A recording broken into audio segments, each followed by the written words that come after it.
After the New York Knicks trading for Mikal Bridges, it has sent a lot of Bulls fans to ask themselves once again why the Bulls could not get more draft compensation back in an Alex Caruso trade. We're going to talk a little bit about that. Plus, we're going to talk about Josh Giddey's introductory press conference at the United Center and how I actually like a lot of what he said, and he showed kind of the right mindset. And then we're going to do our final draft preview because today is the day of the NBA draft. I'm going to give my prospects that I would love to be on the Bulls, for the Bulls to call their name today. And then lastly, we're going to dive a little bit into the mailbag. All that and more right after this. You are now tuned in to Chicago Bulls Central, your number one place for all Chicago Bulls news and content.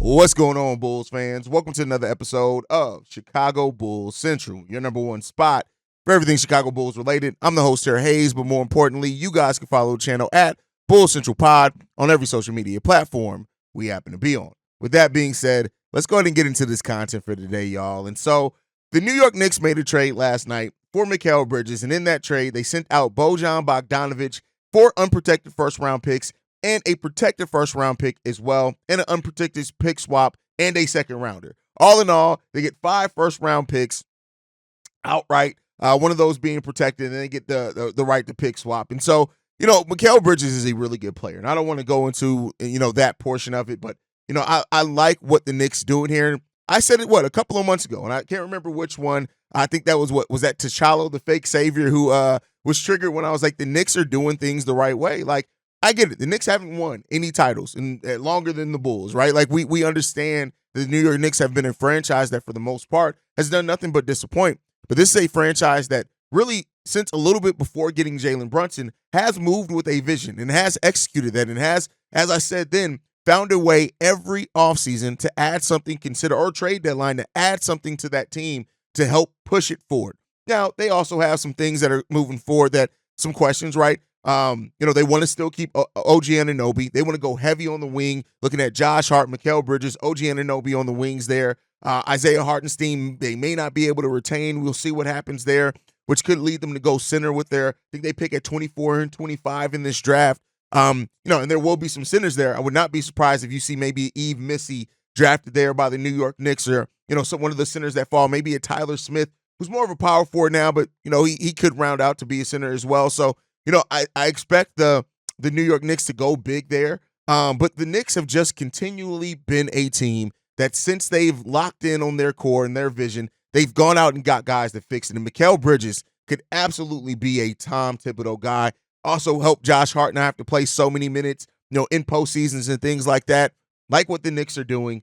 But overall, to bring this back to the Chicago Bulls, which is the thing we're here to talk about, Bulls fans, and even me and Bobby, and of course the team, Kev, and everybody, we have our group chat. Bobby was initially upset, saying that, if they got this from Mikal Bridges, why couldn't the Bulls get more for Alex Caruso? And I look at it as Mikal Bridges is a much more, yes, Alex Caruso is a better defender, right? But when you look at Mikal Bridges, he's only a season removed from averaging 26 points per game, averaging almost 20 points per game last season as well. And he's not a slouch defensively. He's not Alex Caruso defensively at all, but he's also 3 years younger with 2 years left on his deal and is not an expiring contract yet. And Alex Caruso is probably going to be more paid than Mikal Bridges' contract right now just because of the raise in contracts. But Mikal Bridges is on a really decent contract for who and what he is. And so because of that, and because of the Knicks also being at the level of being a contending team, they are absolutely trying to contend. Now, we'll see how successful they are in doing that, but they are trying to contend. And because of that, them giving up that many picks to bring in a player that really helps what they're trying to do, it makes a little bit more sense, right? If he was older, if he was an expiring contract, they probably wouldn't have got as much back as what they did. And the Nets are also in a place where they're looking to they're still trying to recoup their losses from the damn KG trade. Not PG, Paul Pierce and KG trade. So that it's just a different situation. And, again, like I said, and I try to be level-headed with it, would I love the Bulls to get an additional pick back? Yes. I want to be clear. Nowhere am I advocating or saying that the Bulls shouldn't have tried to get a pick back.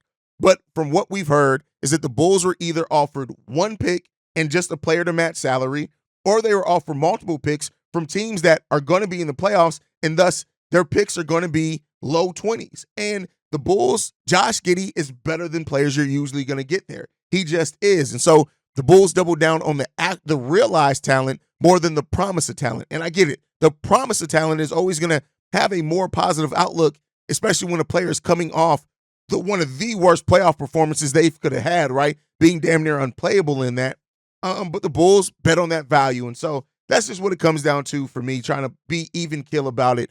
And ultimately it just comes down to the Bulls got to get shit right. Like, man, and not to say that if they keep their own 2025 pick, does it all of a sudden fix the Josh Giddey trade of not getting a pick back? But like I said, it's much like the criticism over Josh Giddey has gotten a little bit too in the negative area. And like I said, the people that try to say Josh Giddey's trash or anything like that, he's not that. He's not a bad basketball player. He's a very flawed basketball player, but hopefully what the Bulls are bringing him here is going to put him in a place that's better suited for his skills than anything else. And so that leads us to our next topic. Josh Giddey had his introductory press conference at the United Center yesterday, and a lot of what Josh Giddey said shows the right mindset. And I get it. Anybody can say anything. I have this saying that I truly believe anybody can fix their mouth to say whatever. It's how the actions back it up. Before what it's worth in this press conference, he said this. Very talented team, and they got a lot of guys. Zach, DeMar, Kobe was awesome, really emerged last season. Patrick Williams, the young guys, Ayo and Dalen. I'm looking forward to trying to immerse in it and not take away from anybody. My job is to make the game easy for everybody else. That's what I like to hear right there, especially as a point guard. And like I said, Josh Giddey is a player that can average 17, 6, and 6. That is a valuable player. No matter how flawed their offensive game is, it's up to the Bulls to figure out a way to build a roster that helps overcome some players' flaws. I hate to tell everybody, you were never going to get a player that didn't have major flaws in a Zach LaVine, in an Alex Caruso trade. Even if we got the draft pick, you were still going to get a player with some major flaws and even doubts on how their game is going to turn out at the NBA level. You just were. And so Josh Giddey, I like that a lot. It seems like some people are starting to come around to the realities of what Josh Giddey is and not just the narratives of how Josh Giddey's season ended, because those are two very different things. Yes, Josh Giddey can't really shoot a three-point shot at all. Yes, Josh Giddey is a terrible defender. And the Bulls seem to be, as it seems like it's going right now, to really be focused on offense. And I'm not saying that that's the right path, but offensively, rebounding-wise, what Josh Giddey brings to this team is a skill set that we absolutely can use, and I can see fitting well on this team if we make the right changes and continue going down a path to help support it. The things that the Bulls have failed at, and this front office has continually fallen short of so oftenly, is that they don't support the acquisitions that they make. When you're acquiring flawed players, you have to build a team with vision to help overcome that. And I will give AK credit. That's what he did with bringing in DeMar, Lonzo, AC, Vooch. All those guys had flaws that helped, and they were helping cover up each other's flaws. Lonzo Ball helped cover up so much of what Zach LaVine's flaws were in the backcourt and as a running mate with him that it really worked well. And so the Bulls got to figure out a way now to support that. There have been teams before that have been terrible defensively, but then maybe you channel in your defense to where you're funneling in everything and you have a shot blocking big. Maybe that's what the Bulls get here. It's a lot of different permutations and possibilities here, but overall, just looking at Josh Giddey for just who Josh Giddey is, not the narrative, not just how the playoffs finish, but who he can be, and still being a 21, about to be 22-year-old player, there's still a lot to uncover there. Now, we got to bet on the Bulls to uncover it, but there is still a lot to uncover it. With that said, and if Josh Giddey comes in here with the right mindset to be a point guard, to break down defenses, to try to finish around the rim, these are things that he can do well. And so we got to see if it's going to continue for Josh Giddey, right? And if he develops here, if Peter Patton can help round out his game a little bit. But at the end of the day, the Josh Giddey trade, when you look at it through the lens of thinking what it could have been with getting a different pick, yeah, it's disappointing. But when you just look at who Josh Giddey is as a player and the upside there is still tremendous upside in Josh Giddey. And at some point, I really do hope that Chicago Bulls fans would learn from their mistakes and stop trying to limit who a player can be when they're that young. Yes, it's not like there's always a higher chance that a player busts than not. That just is what it is in the NBA. It's always a higher chance that a player is not going to turn out to be a star, right? And you don't necessarily need every player that you acquire to be that. Now, the Bulls do eventually need to get a star, right? We know that. But it just, Josh Giddey, the press conference there, like I said, I take a lot of positivity away from it. And we just got to see if it's going to be Josh Giddey even saying in that he didn't get a sense yet on whether the Bulls are making big changes, but he didn't ask either. So we'll see. Tonight is one of the first nights that the Bulls can continue making big changes to their roster, and we'll see what it brings there. But with that said, it is draft night 2024, and you guys know I love the NBA draft. I love the whole draft prospect. We've covered almost 40 prospects here at Chicago Bulls Central, and with it being draft day, I want to give my final kind of draft board. I'm not doing a mock draft, but kind of my favorite players in different areas and levels. So as far as upside, right? I would like to see the Bulls go high upside in this draft. There are 3 players on this list for me. Khalil Ware, he also comes in at a position of need for the Chicago Bulls. I love what Khalil Ware brings as far as the shot blocking, as far as the rebounding, the upside offensively, the getting out in transition, being able to finish on lobs, pick and roll offense, pick and roll defense. Khalil Ware brings so much potential to whoever ends up drafting him, and I would love for that to be the Chicago Bulls. My tier list of with the most potential, it hasn't really changed. Matas Buzelis is up there as well.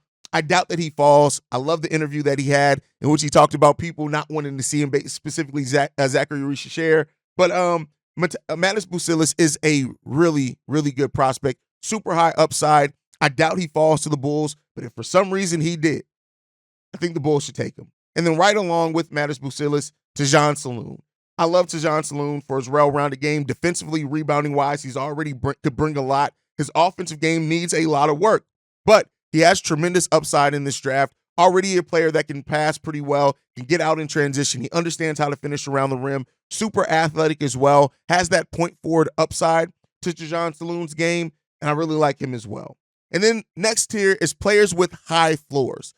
This is a area that the Bulls very well could look at, especially with them rebuilding a team. If you can get guys in with high floors that still have some potential, but at the bare minimum, what they can be at the NBA level, I think you go after those guys. Donovan Clingan is first on that list. We know that there's some interest. We even got new rumors as of last night that the Bulls could still be looking to trade up to get Donovan Clingan. Donovan Clingan has a super high floor. At the bare minimum, you're looking at probably a 10-10 guy with a couple of blocks at the NBA level. And that is somebody, when somebody can bring that, it's easier to build the rest of the team out because you're at least getting that. But then he has the offensive upside, the three-point shooting upside, still rounding out his back to the basket game. A really good pick-and-roll defender and solid passer as well as Donovan Clingan. He's really, if the Bulls were to get him, I'm not going to be mad at all there. Dalton Connect is another one, really high floor. You kind of know what he's going to be. Flaw-wise as well, defense, but like I said, it seems like the Bulls aren't really too worried about defense right now with their recent acquisitions. Really like Dalton Connect here as well. In the framework of this being a weak draft, there are players that I absolutely want, a handful of them before Dalton Connect. But Dalton Connect does bring a lot of, as far as three-point shooting, which the Bulls are clearly going to need with the acquisitions that they've made. Ability to operate off the basket, off the ball as well. Create his own shot. Solid passer as well. Dalton Connect brings a lot of that as well for the Chicago Bulls. And then Tristan da Silva. I know this may be weird to have Tristan da Silva here on this list, but when you look at it, position of need, I think he comes right in. He understands what he is defensively, understands what he is offensively, gets out in transition, smart player, has point forward upside. This is why you've seen Tristan da Silva go from being ranked at the bottom of the first round to some people think he can go right outside the lottery. Tristan da Silva is a great pick here, potentially for whichever team. A little bit older, but he spaces the floor, can guard multiple positions, has that dog in him. The off-ball defense is excellent. He's not an athlete. Doesn't have really any explosive athleticism or anything like that. It is what it is. He's a solid rebounder, not a great rebounder for his position. But overall, really like Tristan da Silva here as well. And then the next tier is kind of players that I like, but it's a mix between I don't know if they're going to be there, and I don't know if that's the route that the Bulls are going to go. Kyle Filipowski came in as one of probably my favorite center prospect in this draft. That has come down a lot over this time, but still a guy who offers a more modern skill set as a center, can handle the ball like a guard or wing, is athletic for himself, like to a degree. Doesn't have the high athleticism, right?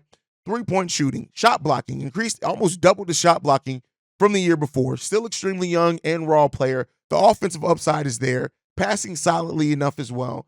Kyle Filipowski's on my board.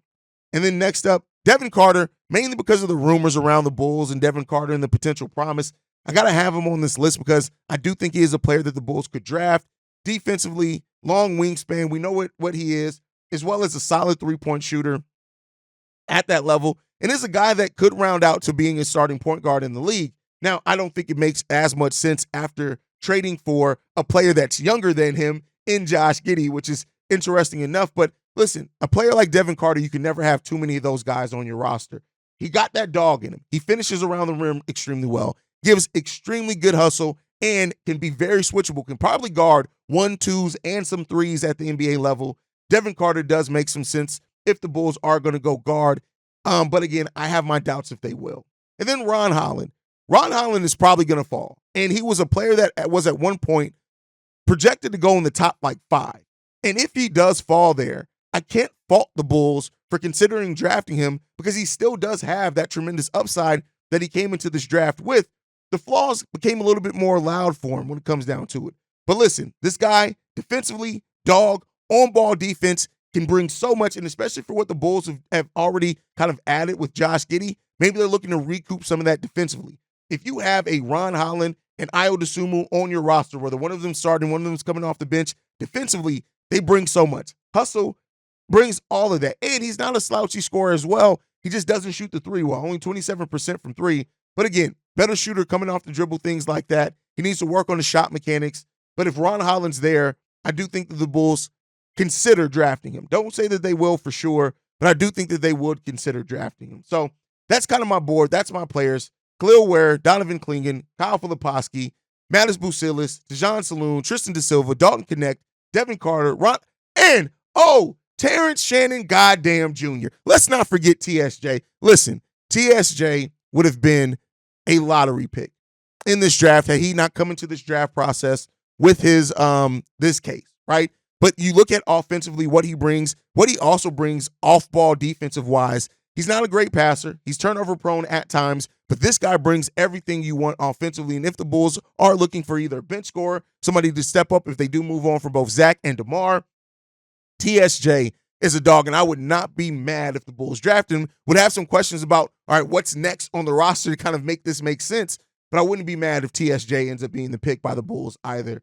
You guys can let me know what you guys think on all that down below. Let me know your predictions. I want to hear from each one of you guys that leave a comment. Who do you want the Bulls to draft, and who do you think the Bulls are going to draft? Because those can be very different things. Leave those in the comments. I'll see you guys draft night. But before we end the show, let's go ahead and get into this voicemail bag. This one's from Fred. Hey, yo, Haize, what up, man? It's your boy Fred, man. Hey, I'm just, trying to understand, okay, you trade one of our best defensive players, and you go get a guy that's a liability on defense.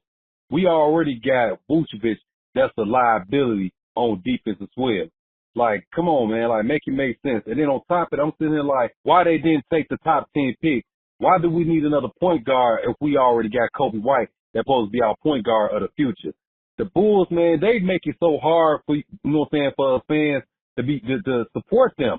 Because when you got incompetent, dumbass owners like Jerry Reindorf and a dumb GM like AK and Mark Asley, whatever his damn name is, it's like they don't want to give the fans what we want.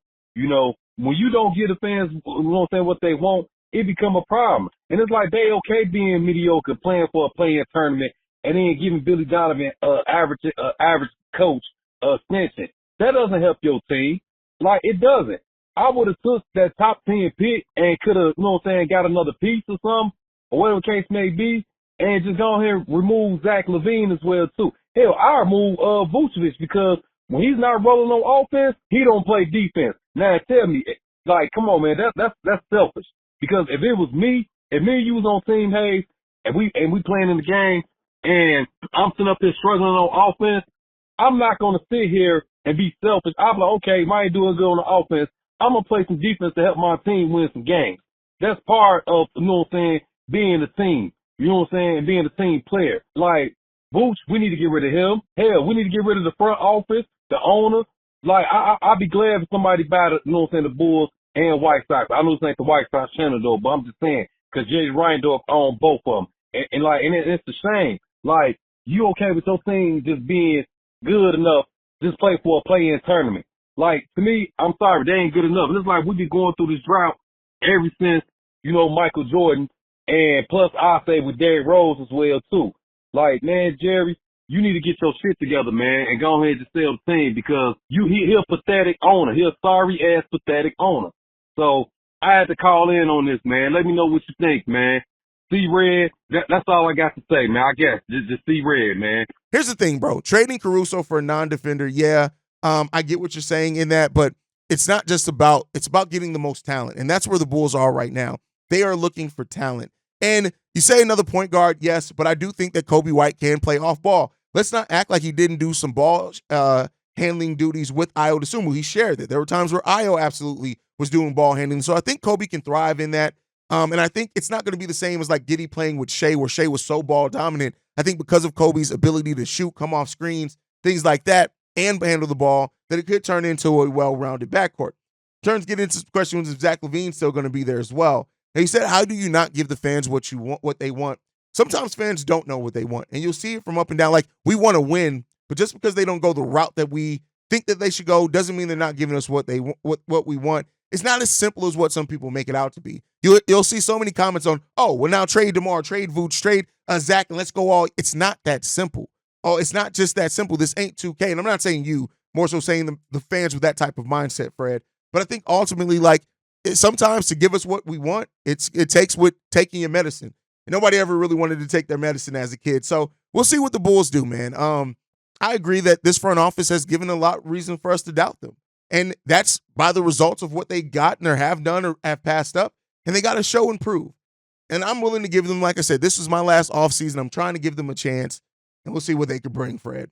All right, let's get into this next one. This one's from Daniel. Hi, Haize. This is Daniel calling from Sweden. Long-time Bulls fan since the late 80s, like 88, 89. So I also want to talk about this Josh Giddey trade, which I think could be really good if the Bulls could find a center in the draft. And I believe that with Zach and DeMar probably gone, hopefully gone, and we get something back, maybe our wings offensively, like Julian Phillips and Dalen Terry, can flourish in the transition offensive game with a playmaker and facilitator like Giddy. Most likely like, Levine and DeMar did with Lonzo Ball a couple of years ago. I think it's too early to really not to have faith in those two guys. I think we need a good center, a good size-up center. I don't know who that is, but I think we got all the pieces actually to be not in a rebuild, but in a retooling team really, really quick. So, thank you. Have a nice day. Under många sådana där han får. Så, boom. Shout out to Daniel from overseas. Thank you for calling, bro. Hope to hear from you more often. I agree with you. Like, the young players flourishing with older players are gone. That's what you hope for. And bringing in a player like Josh Giddey, who can help set those players up, set the stage, get out in transition. Let's see. And far too often in the Chicago Bulls fan base do we write off young players, and then they end up going somewhere else and developing. I'm tired of writing off young players personally. I want to believe in these young guys. They do have to show it, right? That's not to take that away. They have to show that they're going to be able to be what we need. But I think I'm not ready to write off so many young players like a lot of Bulls fans are. Let's see what they're going to bring. But great voicemail, Daniel. Thank you for that. Let's get into this last one. This one's from Corn. Hey, what's the word, King? It's Corn, man. Let's get right into it, man. The draft is today. It's 1 a.m. in Las Vegas. I work the night shifts. So, I'm up during these hours. You know what I mean? And if you hear I'm outside. So, excuse that. Now it's starting to make sense. Now let's play this Zach LaVine keep shit, okay? Which I was telling you I was confused about a certain thing on my last mailbag. Now that makes sense to bring in a Clint Capella, to bring in a Caldwell Pope. That makes sense. Now that makes sense. if we're going to keep, and this is only if we're going to keep Zach. Do I want to keep Zach? It's always up and down with me when it comes to that. It's some days I do, some days I don't. Today, I don't. I'm not going to lie. Today, I don't. Maybe tomorrow, I do. I don't know. We'll see. But it's always up and down with him. Like him. It's up and down with us. It's up and down with him. But now that makes more sense when I heard about, because I was sitting there confused. And what I want the Bulls to do in this draft, and let's hope that they have, is choose a fucking direction. That's it, man. Choose a fucking direction. We need a direction to go. And they need to be 100% sure this is the direction they want to go. You know, don't stop all this pivoting shit. I'm done with the pivoting shit with this goddamn front office. It's always, we're going to do this, and then we pivot this. They've been doing this shit since the start. They said we're going to build through the draft, and then they brung in everybody. They brung in AC, DeMar, Vooch, and all this shit. And here we go again, the same old bullshit again with this fucking front office pivoting. But like I said, is this pivot going to be right? Like, at this point, I don't care about the pivot. Yes, I do. But is the pivot right? If you're going to make a pivot, okay, make the pivot. But is the pivot going to be right by us? And that's by us, by the fans, you know? So now it's starting to make sense. If we keep Zach, okay, bring in Kent Capella, bring in Caldwell Pope, bring in those guys, them veterans, you know what I'm saying, backup players, because we're going to need that. We're going to need that. So that's where I'm at with it. Let's hope they do right by this draft. You know me, hopefully they draft Zach, you know, Zach Giddy. You know, I had to sneak that one in there, kid. The directionless Chicago Bulls would be even more directionless if they draft Zach Edey. But with that said, no, I agree with you, bro. Like, here's the thing, and I've said it on the show. No, getting Clint Capella or possibly KCP, it would make sense even if the Bulls did move on from Zach and DeMar, because you still need vets on the team. And especially with Clint being an expiring contract, if we're giving up another contract that maybe has more years, it makes a lot of sense outside of that. I think you're just looking at it as far as on the basketball court, and I understand that, but sometimes it's about larger than that, right? So, you know, I think those things, especially KCP, still make some sense regardless. But, you know, we'll take this thing of the Bulls looking to maybe keep Zach LaVine still as a rumor. We'll see what happens. It could be a ploy, but ultimately, like, the Bulls just, like you said, pick a direction. That's it. Pick a direction, see it through, and then let's see. I hope that the Bulls don't still try to do this living in two worlds thing, because they haven't done it well, or just do it better. But I guess we'll see what that brings, and tonight is the first step in that. Thanks, Corn. But, guys, that's my time for today. Make sure you guys are following the show at Bull Central Pod. You can send us any feedback, questions, comments, concerns, bullcentralpod@gmail.com. Lastly, if you want to leave a text message and our voicemail for the mailbag, the number to do so, 773-270-2799. We're the number one spot for everything Chicago Bulls related, thanks to you guys. And like I like to end every episode on, go Bulls. Love you guys. See Red if you can, y'all. Peace. This has been a presentation of the Break Media.